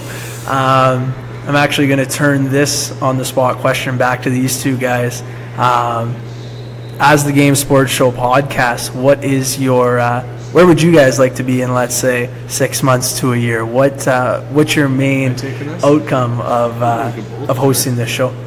Okay, that's a very good question. And you know that you heard me and Blake talking about a lot of future plans, and you also missed some of the contract. Blake Winter, or missed some of the contract. Wow, conversation. I'll have another pint of Superior, Dave, as you would say. But I'll definitely elaborate on that. Blake Winter being obviously the brewmaster here at Northern Superior Brewing Company. But Justin, I'm going to go to you first. I'm going to let you tee me up while you hit the double and I hit you home. Is that a good way to do it? Okay, that one's okay. You go ahead. Your analogies. You answer first. Yes, they're bad analogies. Go ahead. But I don't know. Like me personally, I think our next big step, as far as being a consumable media commodity, is getting like Spotify. Getting to that level where it's just easier for people to access what we have to offer. And Podbean's great, but there's more options. And with that, going hand in hand with that, I think we just want to get our footprint locally here a little bit bigger. And that's why our big edge is talking local sports. I mean, we lead off with local sports as much as we can, whether it's high school football, the Birds, the Greyhounds. Like letting everyone know what's going on. Just like at golf course in the summer at Silver Creek. Yeah. It's just trying to touch base with everyone locally and reaching out to a market that doesn't listen to, the radio stations or watch, the local news to see what commercials are out there or maybe what's going on. It's just nice to be that extra piece that's out there for everyone. Wow, I like that answer. That's a professional answer. I'm a bit more conceited with my answer, but that's fine. That's because why Justin's here to keep me balanced. First, I can tell you, when you were in workforce, this show started as listeners being only in the hundreds. Okay, now the listeners have gone up to the thousands. In the about 90 to listen, but now being in the thousands, which is nice. We're both podcasted and live on air, which is awesome. So, but if you to answer your question about the short-term, long-term kind of goals, 6 months to a year, we have our beer launch here at Northern Superior. Got pushed to November 1st, but with that, we have that launch, and we're going to be working with the profits with Northern Superior with that, and towards we're going to have our own studio by the end of 2019. So that's within the year factor, if you would say, and we're going to use that studio for an incubator space for Algoma University. We're working with a partnership now that's going to be finalized very soon with Algoma U, Dave Marasco, that we're going to use that to rent out to students and use that so we can gain funding from the government to be able to furnish that studio. We've also gained now, Justin said to allude what he said, the local partnerships. We're now partners with the Soo Thunderbirds, and we've also announced 2 weeks ago that we're now partners with the Hounds as well. So we're covering the Hounds. The sister station of the Hounds is obviously Rock 101. Sorry to give them a little push on there. Sorry, Eagle, and sorry to Rogers with that, but I got to be honest with that. They have that, so that local presence is huge.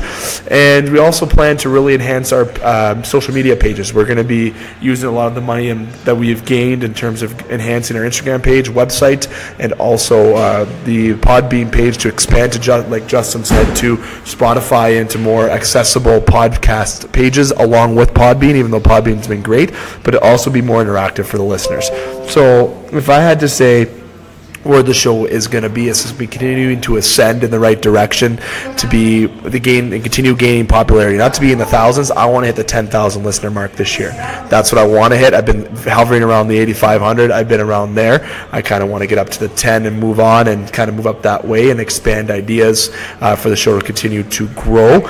And it all started with the t-shirts, actually, one that you own. I see that you're not wearing it tonight. That's good. You wear it to the gym, though. That's totally fine. So if I had to say quickly, just this short term is the social media and the website connection to the public, continue growing the local end of things, and if I had to say within the year is to make sure that studio that I'm planning to have by the end of 2019 gets finalized soon, and our partnerships with Algoma U and other things as well get finalized, so we can continue to grow and continue to be the Sioux's only local, regional, and national sports show. Is that a good answer? Is that good? Fantastic answer. You guys really put some thought into it, but it's really nice to see a couple guys just coming together, talking sports. It's really nice to see. Really glad to be a part of this show. If you guys ever want some more hockey knowledge, give me a call. I might. Some viewers might, or some listeners might think I don't have the best hockey knowledge. No, Joey Miller, but yeah, you know what? Thanks again for having me, and hopefully someone catches that ace tonight. Oh, I think it's going to be me catching that ace tonight. Then the accelerated 2019 studio will be 2018 studio, I think. But you know what, Anthony? You're welcome on anytime, pal. And, if anyone tells you didn't do good, you could tell them to fuck off because they're definitely wrong. And I don't know if you caught me swearing a couple times. I am allowed to swear on this. That's the fun part of things. So I will say that the show has been great. And obviously you being one of the many fans that we have and listeners, that's great. And just having you and having guests on that are fans as well is great for the show in general as well, because it enhances to grow listeners. So make sure you tell people to follow our page and purchase a t-shirt too when you're pumping that iron at the gym, big guy. And people from Workforce Planning said to say hi. In particular, Emily Coppy and Rhonda Bailey. Rhonda Bailey says how much she misses you, and Jen Sanderson. A lot of us miss you in there, especially yours truly in there. That it's been quite a ride. I know Jake Cruz is trying to fill your shoes, dressing nice and trying to act like you, though. Big shoes, Cruzy. Yeah, definitely some absolutely big shoes. So we're going to take a quick break. Then when we come back, Justin and I are going to continue a little bit of hockey talk, nothing big, and then we have some Blue Jays baseball talk about John Gibbons stepping away before we conclude tonight's show. So don't go anywhere. You're listening to The Game Sports Show on thegamesportshow.podbean.com or on the website, thegamesportshow.com. We'll be right back after these messages. The Game Sports Show is pleased to shout out a partner, additional home, and sponsor to Northern Superior Brewing Company, located on 50 Pym Street in Sault Ste. Marie, Ontario. Northern Superior Brewing Company having a strong presence locally with many beers to offer. With much involvement in the community of Sault Ste. Marie, Northern has a sport and friendly-like atmosphere within its tap room, and during the summer months, it is a must to visit Pier 55 to enjoy some delicious food, amazing view of the water, and view of the Bush Pulling Museum right on the cusp of the Hub Trail, and of course, all of that down with a delicious brew from Northern Superior. Northern Superior Brewing Company. It's a northern thing. The Game Sports Show would like to thank a list of additional sponsors. North Shore Sports and Auto, new location located on 647 McDonald Avenue, Sault Ste. Marie. A family-owned and operated business with doing business in Sault Ste. Marie for over 10 years. Loads of products available for your enjoyment for all seasons. North Shore Sports and Auto, we understand the importance of quality service and products, and we work hard to ensure that all customers have a positive experience before and after each and every sale. North Shore Sports and Auto, meeting all of your new and pre-owned equipment needs. Special thanks to Salon. The Salon, located on 589 2nd Line East, Sault Ste. Marie, Ontario. Owned and operated by Mike Cuglietta. Book your appointment today at 705-941-9191 or via online at https://thesalonsoo.as.me-. The Salon, making the Soo beautiful, one haircut at a time. As well as a shout out to the Soo Pee Wee Pro Shop. The Soo Pee Wee Pro Shop, located inside the Community First Credit Union Soo Pee Wee Arena, on 285 Northern Avenue East, Sault Ste. Marie, Ontario. Owned and operated by Jeremy Paquin and ran by Larry Monroe. Superior Pro Shop for over 40 years meet all of your skate sharpening, skate repair, and hockey needs. Also to Discover the Canvas. Discover the Canvas, located on 317 Wellington Street West, Sault Ste. Marie, Ontario. A beautiful new renovated building owned and operated by expert artist and Sioux native Katrina Thibodeau. Katrina taking her talents of the ink in Sault Ste. Marie and truly creating the best and most realistic art locally. Call Katrina today at 705-450-8099 or email her at discoverthecanvas@gmail.com to book your tattoo or consultation today. Hi, it's Craig Hartsburg, former NHL player and NHL coach. Welcome to the Game Sports Show. Welcome back to the Game Sports Show. Yours truly, David McKeag, and you're listening to the Game Sports Show on thegamesportshow.podbean.com or on our website, thegamesportshow.com. The Twin Sault's only local, regional, and national sports show. I'm alongside Justin Heichel. I want to say thanks to Brad Cochimilio and to Anthony Miller for coming on by here tonight. Brad being obviously a part of the panel, and obviously Anthony being our second fan guest to come on by the show. And if you want to be a fan guest, much like Anthony was here tonight, and as Mark Orlando was almost a month ago within the month of August at Silver Creek Golf Course, all you have to do is reach out to myself or Justin or anyone on the panel here on the game, and we can put you in queue, and you can come on by to be a guest here on the show to state your opinion about current sports, and you can pick the show. You can either pick the Wednesday show or the Thursday show. Unfortunately, not the Monday show, as that is it's a kind of a different agenda with being the Game Sports Show USA. You will pick a show either Wednesday or Thursday at Sports Center being Wednesday, or on Thursdays here at Northern Superior Brewing Company for the Game Sports Show Canada. Now, Justin, we've had an action-packed show, as I mentioned, and we're going to move on here to continue to talk about a little bit of hockey news still that we did not touch when Anthony was here, because obviously we touched the Toronto Maple Leafs. As per Anthony's request, he wanted to be in on the Maple Leaf discussion, so we definitely brought him in on that, which is why the segment was a little bit longer without commercials, a little bit, because we tied in everything with Anthony's experiences playing hockey and what he's doing now along with the Toronto Maple Leafs discussion. Now, the NHL season is just around the corner, and it came very quickly, and there's a lot of things going on in the National Hockey League in terms of excitement, and we had some news that we discovered that Brad Cochimilio did allude to on the interview that we had with him. Corey Perry out with the Anaheim Ducks, devastating blow to Anaheim Ducks offense. William Nylander, as we already touched, is not at camp for the Toronto Maple Leafs, but there's another. Richie is also not at camp as well. A list of RFAs that aren't at camp. And you also have, Shea Theodore's contract, a little bit of hesitation there from my end, was signing a big contract with the Las Vegas Golden Knights. And even Bertuzzo getting suspended one regular season game and rest of the preseason for his actions against Capitals defenseman Kempney. So you can even get to the exciting side of the NHL with Justin Williams when he donned that Hartford Whalers jersey here today that you saw on the Carolina Hurricanes social media when they released that they would be wearing those jerseys. Now, the NHL right now went through a very exciting offseason. You had Carlson move on to the San Jose Sharks, Tavares to Toronto, and now before the season even gets started, we had a couple suspensions laid out with Max Domi and Bertuzzo, and now having Corey Perry hurt and Shea Theodore's contract and fantasy season just right around the corner. Stevie Eichmann that we touched on not last week's edition because we were not here last week, unfortunately, which we do apologize to the listeners due to some rescheduling that I've already touched on our Wednesday and Monday show. But obviously Steve Eichmann and Brad Cochmelio attested to it already that it's a foregone conclusion and we think he's going to join Detroit. So a lot of exciting things going around, Justin. But let's touch about a few notes, the recent notes in the National Hockey League. Corey Perry. I think that's the big news that we could talk about right now. Big loss, 5 to 6 months out for the Ducks. There's a team that's playoff hopeful team.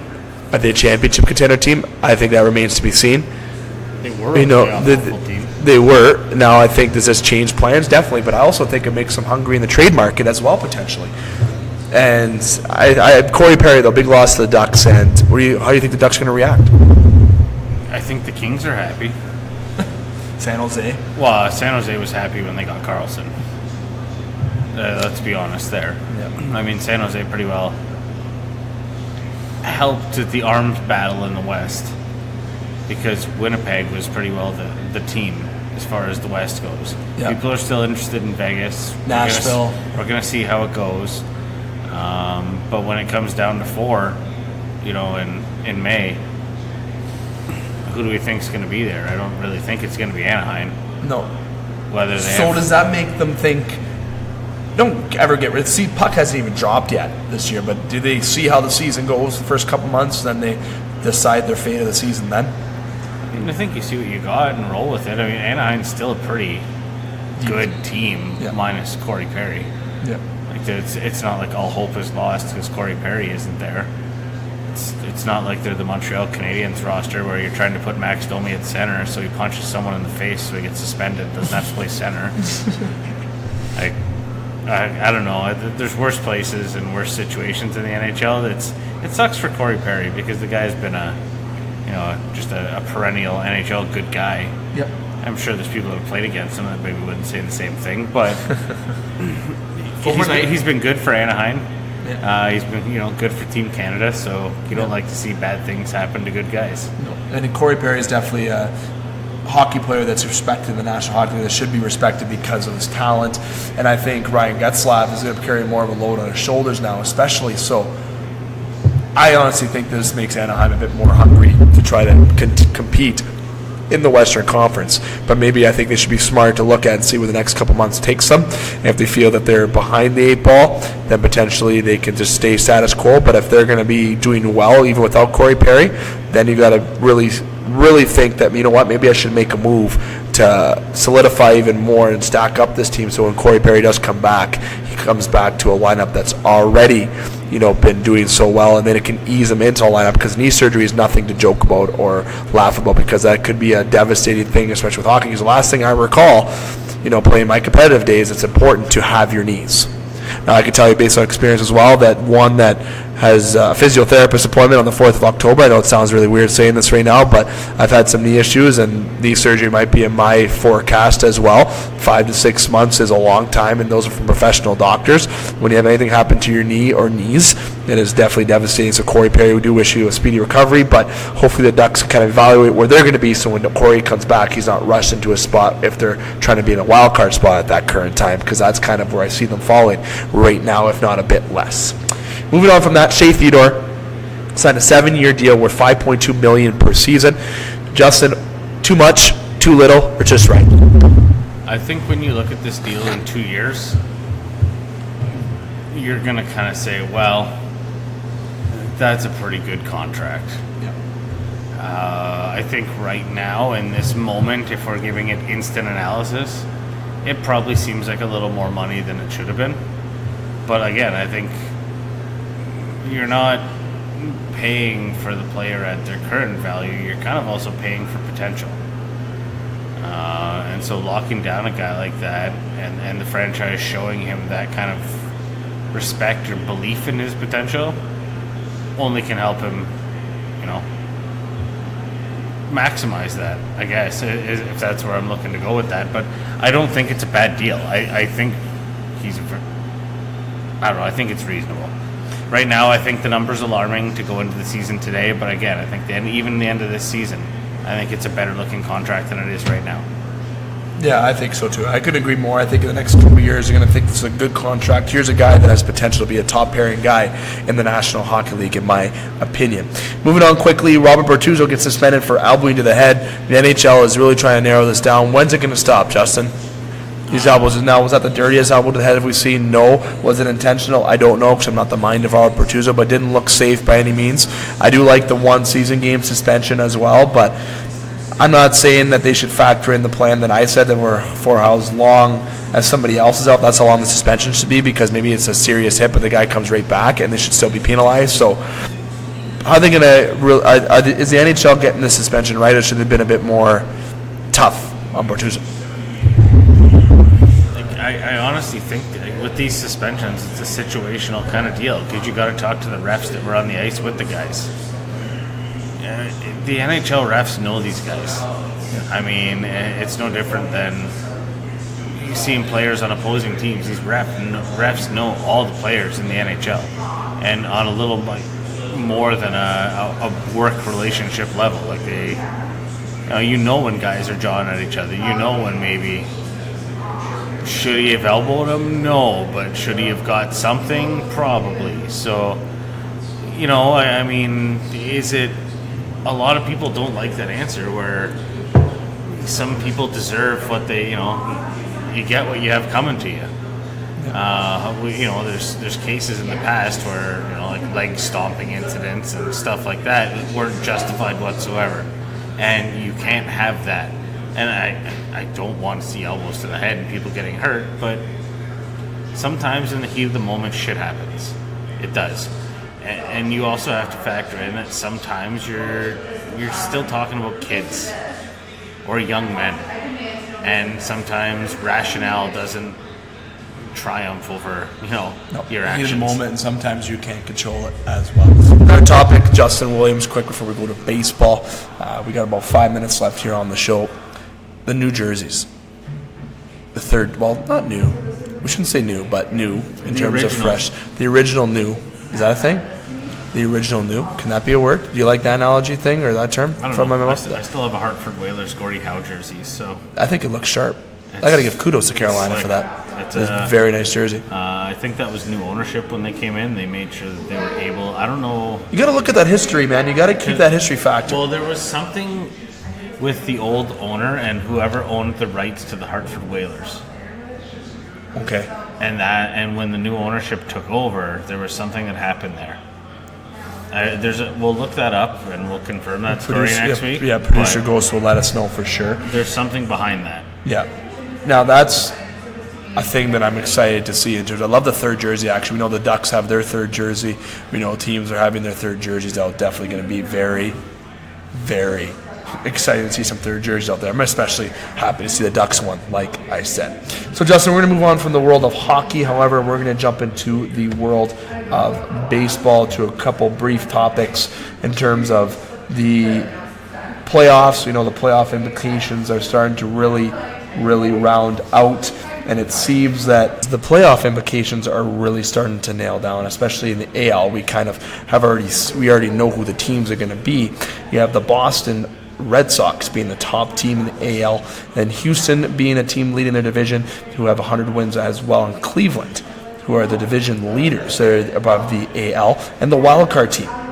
You have the Yankees and Oakland playing against each other in the wild card game. Tampa Bay put on a pretty good run at the end there, but unfortunately were not able to catch up to Oakland and catch the ground. So the New York Yankees will be playing against Oakland in the wild card game, and the winner gets a date with the Boston Red Sox. And if that is the New York Yankees, those are two powerhouses, in my opinion, in the AL next to Houston. Always been a fan of Houston. I did pick Houston to make it to the World Series this year. So it'll be Houston against Cleveland in the first round in their matchup after that wild card game, and then Boston, New York, and the winner will play each other. Then the winner obviously goes on to the World Series.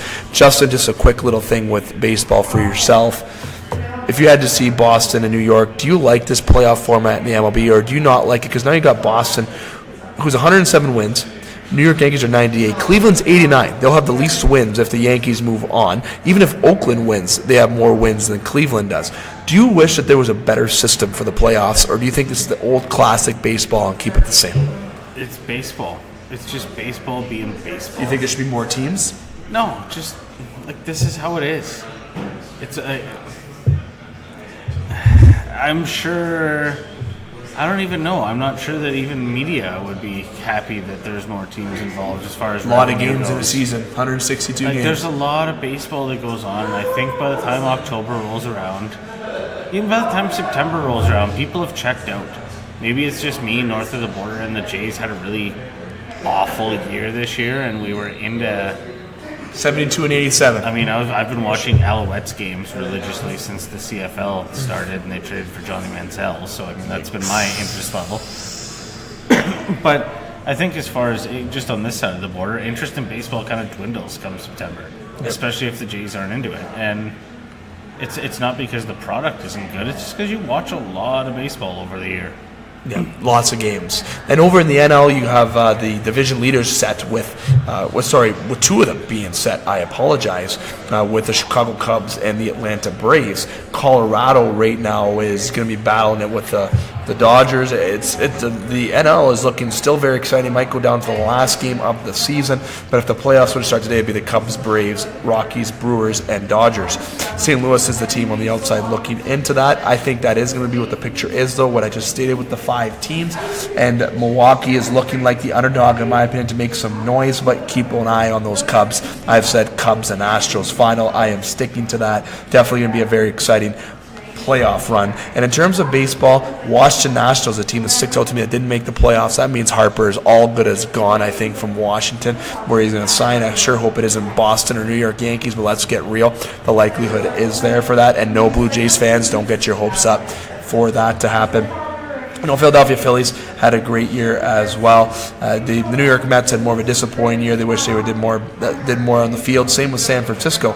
But the NL, has shown that smart baseball does win you games, and also very good strategic pitching, not just good talented pitching. And I think if there's a team, goes without saying, who's the worst team in the MLB this year, very simple. Baltimore Orioles, 46 and 112, very bad year. Kansas City not too far behind with 56 and 102 as their records. Toronto Blue Jays are going into the offseason now. We're going to jump to the Jays before we conclude our show here tonight. John Gibbons will not be returning as the manager for the Toronto Blue Jays. Not surprised. We've said that this would probably be his last year. I'm surprised it didn't happen earlier, but he's combined of his 2 stints in Toronto, 11 years in Toronto. So, Justin, I'll go over you to say that he's made a pretty good legacy with the Blue Jays. Even the mayor stated that they want to do a John Gibbons Day as well.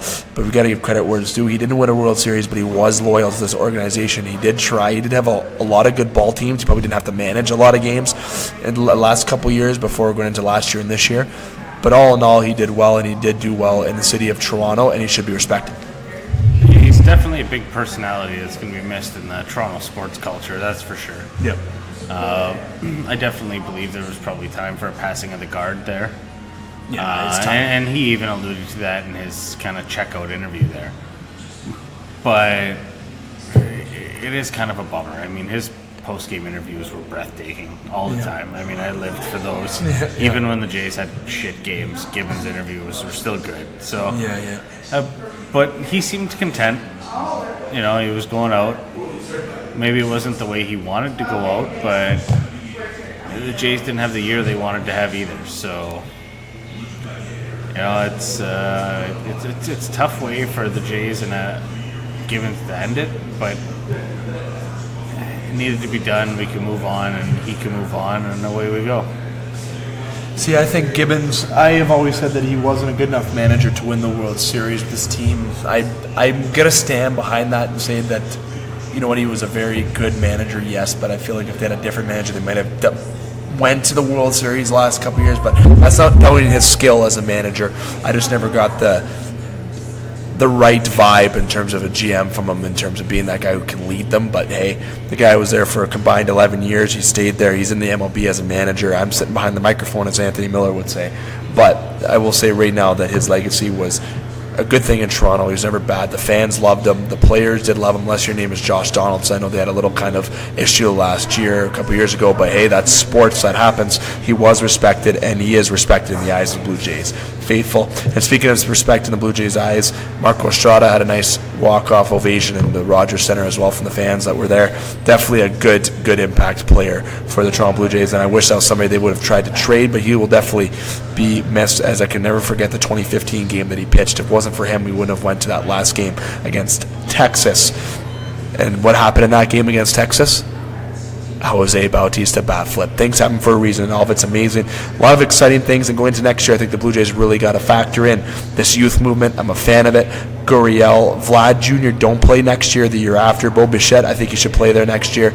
I really like what the Blue Jays did at the end of this year, getting a lot of young guys in and a lot of young talent that has shown on this team, and I'm very excited to see what they can add in the offseason, as well as I think there's some names they can go after realistically to add to this team, as they can maybe contend within the next 2 to 3 years and possibly complete the run opposed to lose in the divisional finals.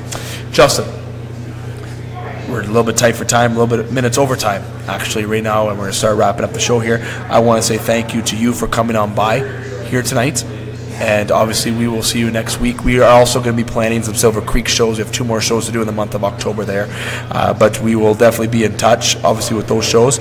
But obviously next week, Sports Center, and back here at the brewery on Thursday. Oh yeah, we'll be here Wednesday, Thursday next week. Wait for my perfect NFL pick on Wednesday, and I'll still be gloating Thursday.